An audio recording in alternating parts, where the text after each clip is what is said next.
Bye even number, इसको multiplying कर रहे हैं इवन नंबर से, यानी इसको इवन नंबर से मल्टीप्लाई करेंगे। तो किसी भी ओड नंबर को इवन नंबर से भी मल्टीप्लाई करोगे तो resultant number R means resultant number, ये इवन नंबर होगा।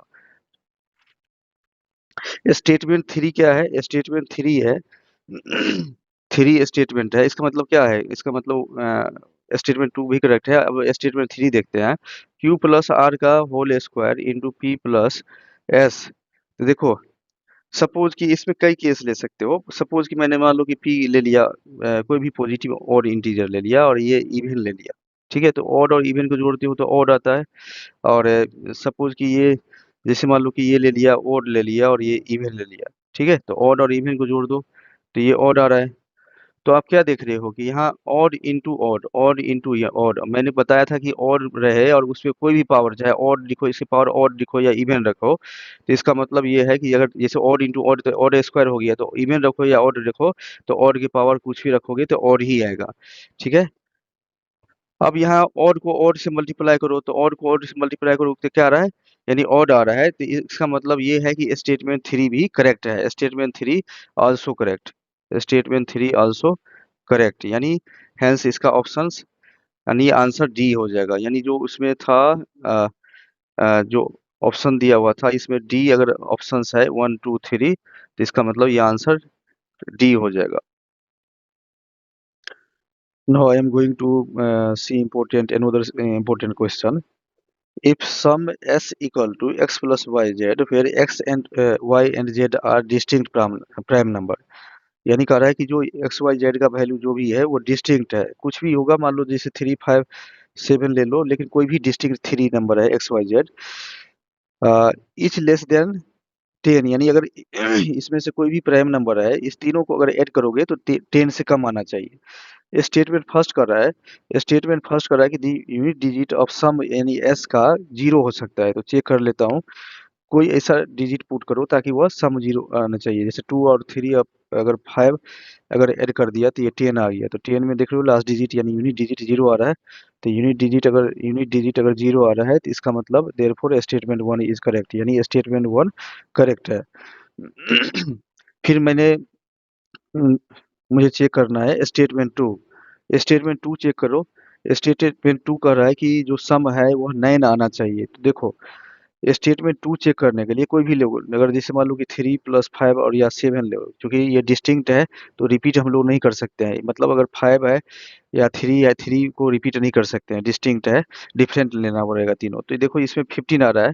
देखो यहाँ यूनिट डिजिट क्या 9 है? इसमें देखो स्टेटमेंट टू में क्या यहाँ यूनिट डिजिट 9 है, तो यूनिट डिजिट 9 पॉसिबल नहीं हो सकता है, यानी 9 पॉसिबल नहीं हो सकता है, because we can't go beyond 15। It means कि can't go beyond prime number 7। अगर प्राइम नंबर 7 से ज़्यादा अगर इसमें ऐड करोगे ना, तो वो 10 जो कंडीशंस है, कंडीशंस को फॉलो नहीं कर पाएगा, क्योंकि कंडीशंस दे रखा है कि प्राइम नंबर क्या होना चाहिए, prime number must be lesser than 10। तो इसलिए प्राइम नंबर हम लोग इसमें जैसे अगर मतलब 11 ऐड नहीं कर सकते हो, 10 से कम ही होना चाहिए।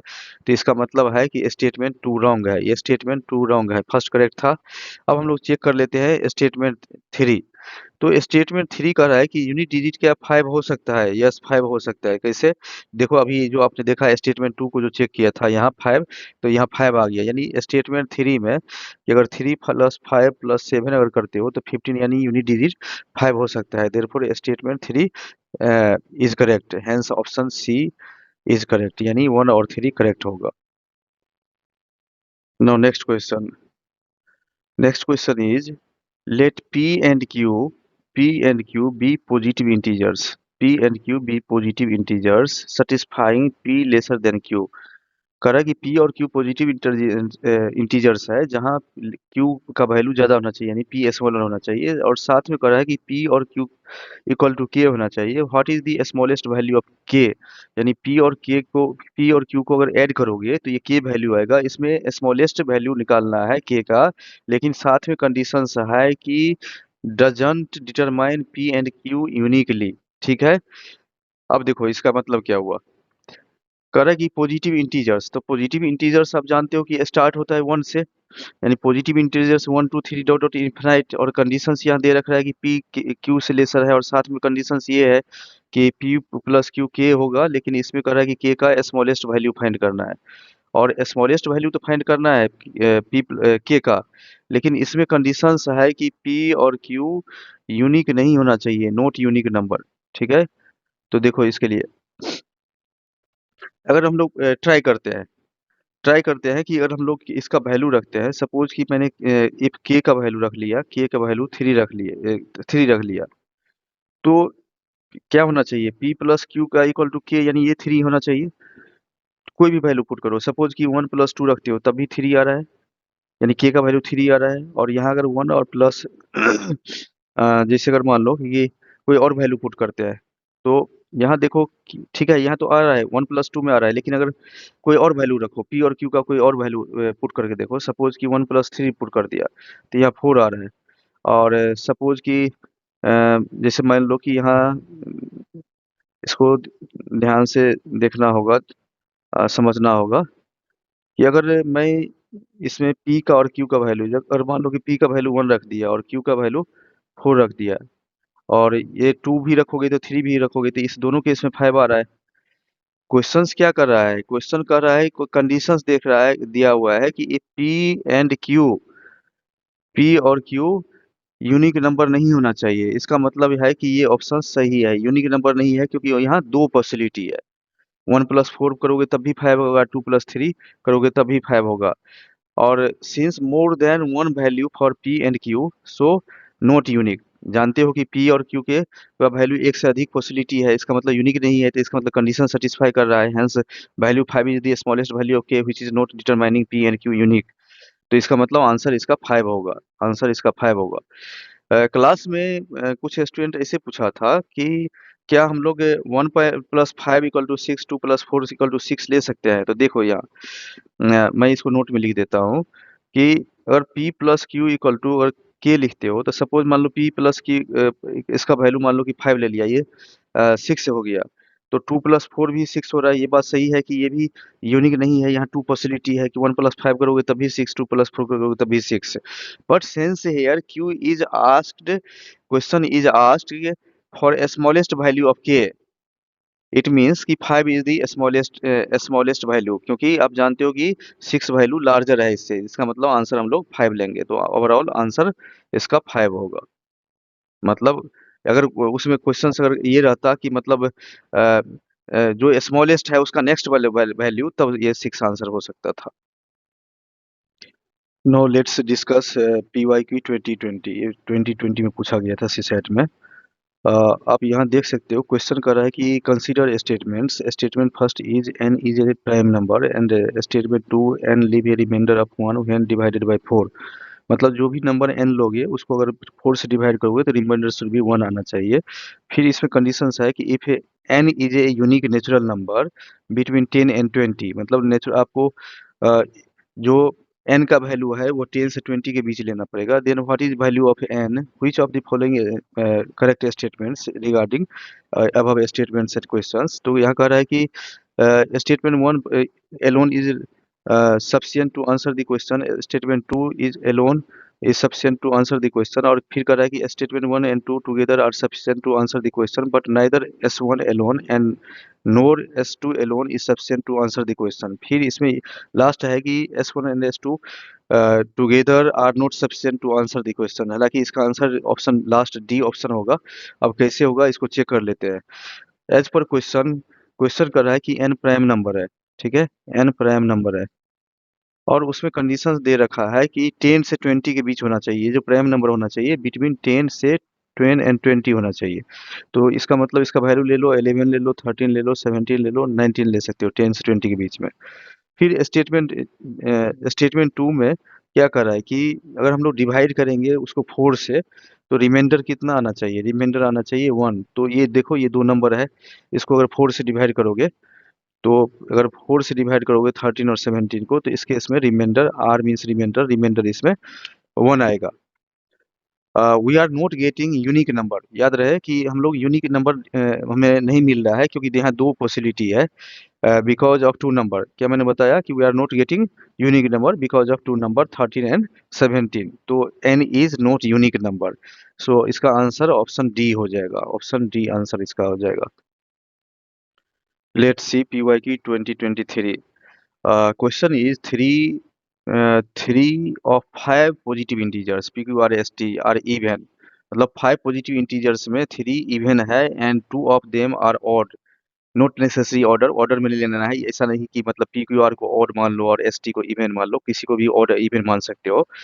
यह कह रहा है कि कंसीडर द फॉलोइंग स्टेटमेंट। यहाँ दो स्टेटमेंट दिया हुआ है, P Q are minus S minus T is definitely even, और इसमें फिर ये लिखा हुआ है इतना ये कि is definitely odd, which of the following statement correct. तो इसका फर्स्ट आंसर कैसे होगा, लेट मी एक्सप्लेन।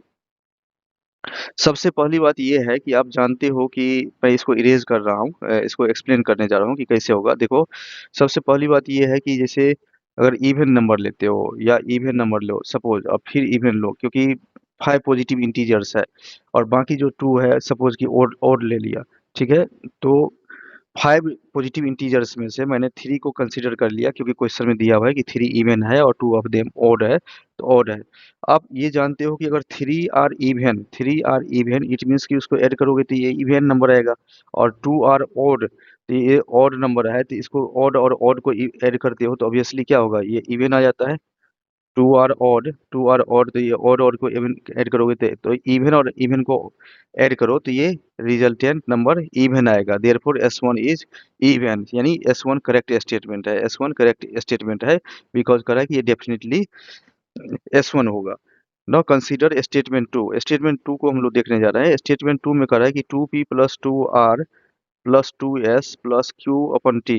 कुछ स्टूडेंट कंफ्यूज हो रहा होगा कि क्वेश्चन में तो वहाँ स्टेटमेंट माइनस दिया हुआ है, प्लस माइनस यहाँ कोई फर्क नहीं पड़ेगा, बट क्योंकि जानते हो here impact of positive and negative कोई भी नो इम्पैक्ट होगा, बिकॉज पॉजिटिव और निगेटिव का सिमिलर प्रॉपर्टीज होता है। ऐड करो या सब्सट्रैक्ट करो तो ऑड ऑड को ऐड करो या ऑड को माइनस करो या फिर इवन इवन को ऐड करो या सब्सट्रैक्ट करो, सिमिलर प्रॉपर्टीज होता है। तो इसका मतलब ये है कि जैसे इसको टू कॉमन ले लो, देखो ये टू आर है, दिस इज टू आर, ये टू आर है, 2p-2r 2s, क्वेश्चन देख सकते हो।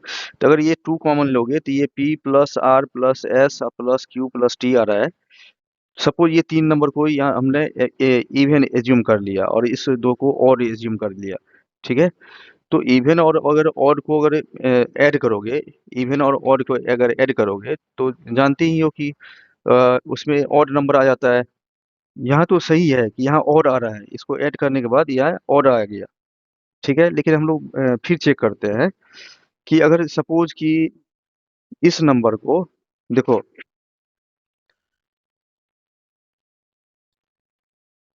नहीं एक चीज मैं मिस्टेक कर रहा हूँ यहाँ।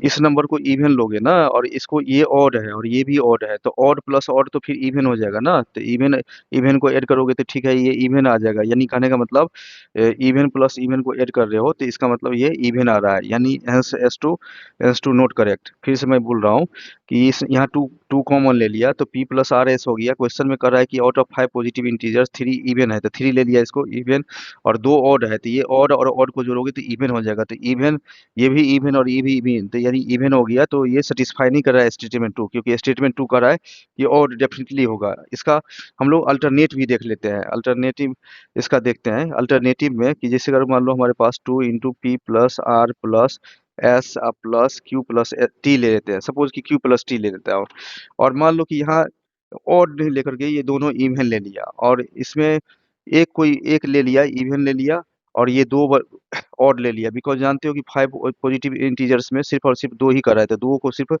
ऑड ले लिया, सिर्फ पी आर को ऑड ले लिया और एस से क्यू टी को इवन ले लिया, तीन को ले लिया।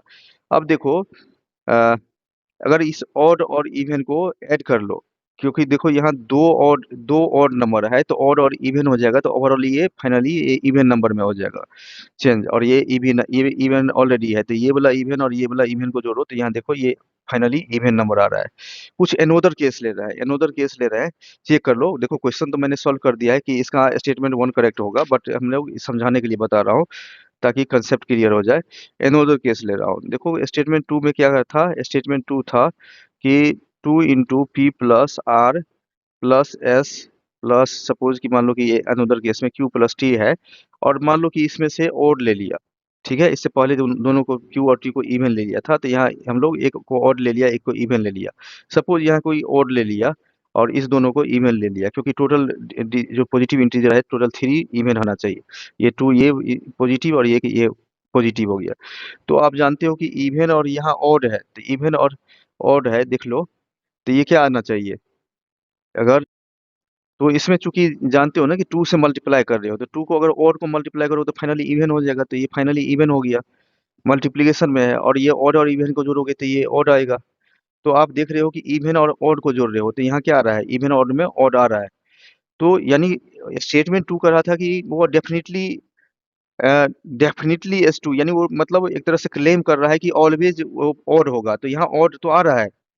बट इससे पहले मैंने ये केस देखा था जहाँ इवन भी आ रहा था, इस वजह से ये मतलब ये स्टेटमेंट 2 नहीं होगा। मैंने क्या बताया कि in S2 it is written always odd, so it is wrong. मैं ये ध्यान रखना है कि keep in the mind that if S2 might write this way that S2 can be odd, then correct statement हो जाता। मतलब मैं ये कहना चाह रहा हूँ कि अगर स्टेटमेंट 2 में अगर ऐसा लिखा रहता कि can be can be odd number या कैन बी इवन नंबर, तब वह करेक्ट हो सकता था। ठीक है, साथ में एक और बात ध्यान रखना है, साथ में एक और ये बात ये रखना है कि अगर स्टेटमेंट 1 में and if in statement 1 it is written that S1 can be even, S1 can be even, then wrong statement हो जाता है, बिकॉज जानते हो कि every time we are getting even number in statement 1, इसलिए स्टेटमेंट 1 में अगर वहाँ लिखा रहता है कि कैन बी इवन, तब वह गलत हो जाता। तो वहाँ डेफिनेटली अगर लिखा हुआ है तो वो सही है। मैं नेक्स्ट क्वेश्चन देख लेता हूँ। क्वेश्चन है कि there are 3 distinct prime numbers whose sum is a prime number. ठीक है, 3 डिस्टिंक्ट प्राइम नंबर है, डिफरेंट है, जिसको ऐड करने के बाद भी प्राइम नंबर है। What are those 3 numbers? Statement first है कि देयर सम लेस देन 23 और वन ऑफ नंबर 5 होना चाहिए। करेक्ट ऑप्शंस क्या होना चाहिए? कह रहा है कि अगर क्या the question can be answered by using one of the statement alone but can't be answered using other statement alone. Second option है कि the question can be answered by using either statement alone. Third कह रहा है the question can be answered by using both the statement together but can't be answered by using statement alone. और last कह रहा है the question can be answered even by both the statement together. तो देखो इसमें एक तो conditions दे रखा है कि प्राइम नंबर है जो, तो प्राइम नंबर तो जानते हो कि 2 3 5 7 11 13 डॉट डॉट ये इस टाइप से। तो कहने का मतलब सबसे पहली बात ये है कि अगर हम लोग क्या ये 2 को ऐड कर सकते हैं, कोशिश करो। तो अगर मान लो कि सिंस क्या है सम सम मतलब एस मतलब प्राइम नंबर, तो सम प्राइम नंबर है। अगर हम लोग अगर मान लो कि एक इवन नंबर ले लेते हैं और 2 ऑड ले लेते हैं, तो आप जानते हो कि इवन और ऑड ऑड को अगर ऐड करोगे, ऑड ऑड को ऐड करोगे तो ये फाइनली इवन आ जाएगा, which is not possible. Why not possible? Because conditions देखा दे रखा है कि कंडीशंस ये दे रखा है कि सम क्या होना चाहिए, सम प्राइम नंबर होना चाहिए। तो देखो एक मिनट, सम प्राइम होना चाहिए और साथ में क्या कंडीशंस है, इस कंडीशंस को पढ़ो पहले। क्योंकि कंडीशंस क्या कर रहा है, कर रहा है कि ये जो सम होगा प्राइम नंबर होना चाहिए। तो आप जानते हो कि सिर्फ और सिर्फ इवन में सिर्फ 2 ही प्राइम नंबर होता है, 2 के बाद कोई भी नहीं हो सकता है, तो ये इवन पॉसिबल नहीं है। साथ में ये याद रखोगे कि क्वेश्चन कर रहा है कि एंड सम क्या होना चाहिए, कंडीशन सम दिया हुआ है कि सम 23 से लेसर होना चाहिए। तो आप एक बार ट्राई करके देखो, जैसे अगर मान लो कि 3 को 5 से ऐड कर दो, 11 को ऐड कर दो, तो यहाँ 19 आ गया। तो 19 ये लेसर देन 23 है, तो इसका मतलब है कि आंसर ये फर्स्ट हो जाएगा। एक और ऑप्शन ट्राई कर देखते हैं। सपोज कि मान लो कि 3 + 5 + 13 ऐड कर लिया, तो ये 21 आ गया। 21 भी 23 से लेसर है, बट आप जानते हो कि 21 का 7 × 3 होगा, यानी 21 प्राइम नंबर नहीं हो सकता है, बिकॉज 7 × 3 × 1 यानी 3 फैक्टर हो सकता है, जिसका 2 फैक्टर से ज़्यादा होगा तो वो प्राइम नंबर नहीं हो सकता है। तो इसका मतलब ये आंसर नहीं हो सकता है, 21 वाले नहीं हो सकता है, ये 19 वाले, यानी ऑप्शन ए करेक्ट होगा। Now one important last question. What are the unique values of x and y, where x and y are distinct natural number. याद रखोगे, करा है डिस्टिंक्ट नेचुरल नंबर। आप जानते हो कि नेचुरल नंबर 1 से स्टार्ट हो रहा है तो 1 2 3 डॉट डॉट, यानी कोई भी दो डिस्टिंक्ट नेचुरल नंबर होना चाहिए। स्टेटमेंट फर्स्ट कर रहा है कि एक्स अपन वाई क्या होना चाहिए, ऑड होना चाहिए। तो स्टेटमेंट फर्स्ट के अनुसार एक्स अपन वाई ले लो, ऑड होना चाहिए। तो नेचुरल नंबर तो जानते हो कि नेचुरल नंबर ये एन नंबर नेचुरल नंबर ये होता है, ये 1 से स्टार्ट 1 2 3 डॉट डॉट ले लो। तो एक्स अपन वाई करके देखो, 6/2 ले लो मान लो, तो ये देखो ऑड आ रहा है। मतलब हमें पहले से प्लान करना है कि डिनोमिनेटर में और न्यूमरेटर में क्या वैल्यू रखे ताकि वो एक्स अपन वाई का वैल्यू और आ जाए। सपोज कि 9/3 रखते हो तो ये 3 आ गया, ये और आ गया। So there are so many possible value here. That means not unique number। आप देख रहे हो कि मतलब अगर 6/2 कर रहे हो तब भी 3 आ रहा है, 9/3 कर रहे हो तब भी 3, यानी ओड नंबर आ रहा है। तो यानी यूनिक नंबर नहीं है। लेकिन अगर स्टेटमेंट 2 के अनुसार हम लोग देखें तो स्टेटमेंट 2 कह रहा है कि अगर एक्स और वाई को मल्टीप्लाई करें तो 12 है। सपोज मान लो कि एक्स वाई को करा है कि क्वेश्चन के अनुसार मल्टीप्लाई करो 2, तो अगर मान लो कि सपोज कि 12 और 1 को मल्टीप्लाई कर दो 12 आ गया। 6 और 2 को मल्टीप्लाई कर दो तब भी 12 आ गया। फिर 4 और 3 को मल्टीप्लाई कर दो तब भी 12 आ गया। So with the help of statement 2 also we are getting so many values of x and y. So what is the option left for us? We can club both the statements information. After clubbing information statement 1 statement 2 we can get answer। मैंने क्या कहा कि जो statement 2 है उसमें भी कोई unique नहीं है, उसमें भी पॉसिबिलिटी है। 12 इंटू 1 कर सकते हो, 6 इंटू 2 कर सकते हो, 4 इंटू 3 कर सकते हो, तो एक्स वाई इक्वल टू 12 होगा। तो मैं ये रिपीट कर रहा हूँ कि इसका मतलब ये है कि हमारे पास क्या ऑप्शन लेफ्ट हो है बचा हुआ। इसका मतलब ये है कि we can club both the statements information and after clubbing information statement 1 and statement 2 we can get answer। So answer would be option C। Thanks a lot for watching the video।